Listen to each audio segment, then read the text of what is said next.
और छिंगावत मोंटी को उड़ाना चाहता है ताकि टाइगर ब्रांड का पत्ता साफ हो जाए।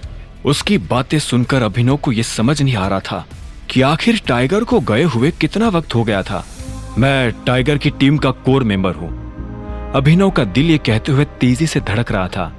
इन लोगों को देखकर उसे यह एहसास हो रहा था कि उसे सिर्फ अपने पिता का बदला नहीं लेना था, बल्कि इन जैसे हजारों लोगों को लाइन पर लेकर आना था। उन लोगों को रवाना करने के बाद अभिनव फिर से बार में दाखिल हो गया था। अचानक से उसकी नजर अनन्या को ढूंढने लगी थी, लेकिन अनन्या कहीं नहीं थी।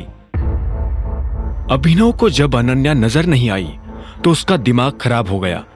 उसे सच में अनन्या के लिए घबराहट हो रही थी। तभी उसकी नजर उस डॉन पर पड़ी जो अनन्या के साथ बदतमीजी कर रहा था। वो चुपचाप शांति से एक कोने में खड़ा था। उसकी हालत देख ऐसा लग रहा था जैसे उसे बहुत मारा गया हो। अभिनव भागते हुए उसके पास आया और बोला, तुम जिस लड़की के साथ थे वो कहाँ है? डॉन को अभिनव को देख गुस्सा आया।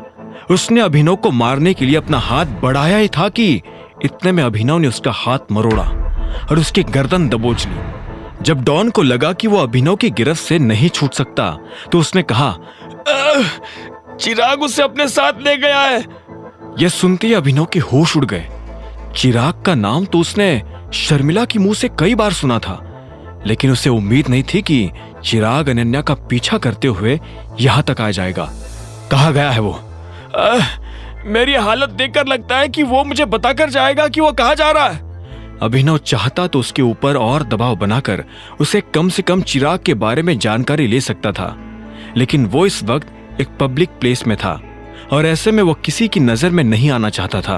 अभिनव, यहां क्या कर रहे हो? इतने में अभिनव को पीछे से एक लड़की की आवाज आई। ये कामिनी थी जो अभिनव को ढूंढते हुए बार तक आ गई थी। उसने अभिनव के पास आते हुए कहा, तुम्हारा भागने का प्लान था क्या? पैसे नहीं थे तो इतनी बड़ी बड़ी फेंक क्यों रहे थे? मैं फेंक नहीं रहा था, पैसे है मेरे पास। अभिनव ने कामिनी की बात का आधे मन से जवाब देते हुए कहा। उसे अभी भी अनन्या की चिंता खाई जा रही थी। कामिनी ने पूछा, तो फिर यहां क्या कर रहे हो? देखो, अगर तुम ये सोच रहे हो कि तुम बचकर निकल जाओगे तो ऐसा होने नहीं वाला है। पैसे तो देने पड़ेंगे। अभिनव ने कामिनी को घूरते हुए देखा और उसके बाद हॉल की तरफ बढ़ने लगा। कामिनी भी उसके पीछे पीछे जा रही थी। अभिनव कामिनी के साथ सबसे पहले अपनी गाड़ी के पास आया और उसमें से कार्ड निकाला। कामिनी ने कार के ऊपर कोई कमेंट नहीं किया क्योंकि वो देख पा रही थी कि कार खटारा थी। बाहर से देखने पर वो गाड़ी कबाड़ लगती थी और अभिनव यही चाहता था। वो दोनों फिर से अंदर आए और रिसेप्शन की तरफ बढ़ने लगे। वहां पर पहले से एक वेट्रेस खड़ी थी। उसने अभिनव को बिल थमाते हुए कहा, 5 लाख। ये अमाउंट सुनते ही अभिनव के होश उड़ गए। ऐसा उन लोगों ने क्या खा लिया था जो इतना ज्यादा बिल आया? इससे पहले कि वो आगे कुछ कहता, इतने में कामिनी ने उसके मजे लेने के लिए कहा, क्या हुआ? बहुत ज्यादा है, नहीं पे कर पाओगे? मुझे तो लगता है कि तुम्हारे खाते में 500 रुपए भी नहीं होंगे। इतने में वहां खड़ी एक और लड़की ने कहा, उस टाइम तो बड़ी बड़ी फेंक रहा था, अब हवा निकल गई बेचारी की। यह सुनते ही अभिनव ने उस लड़की को पलट कर देखा। फिर उसकी नजर कृतेश पर पड़ी जो हरीश से बात करते हुए चलता आ रहा था। कामिनी कृतेश को आते हुए देख मुस्कुरा रही थी। क्या हुआ? तुम बिल नहीं भर पा रहे हो? इफ यू डोंट माइंड, मैं पे कर सकता हूं। वैसे भी मेरे लिए यह अमाउंट इतना बड़ा नहीं है, कृतेश ने कहा और मन ही मन में मुस्कुराने लगा। अभिनव ने उसके चेहरे पर मुस्कान देख ली थी। उसने अपनी जेब से कार्ड निकाला और वेट्रेस की तरफ बढ़ा दिया। जैसे ही कामिनी ने उसका कार्ड देखा तो उसके होश उड़ गए। Black card?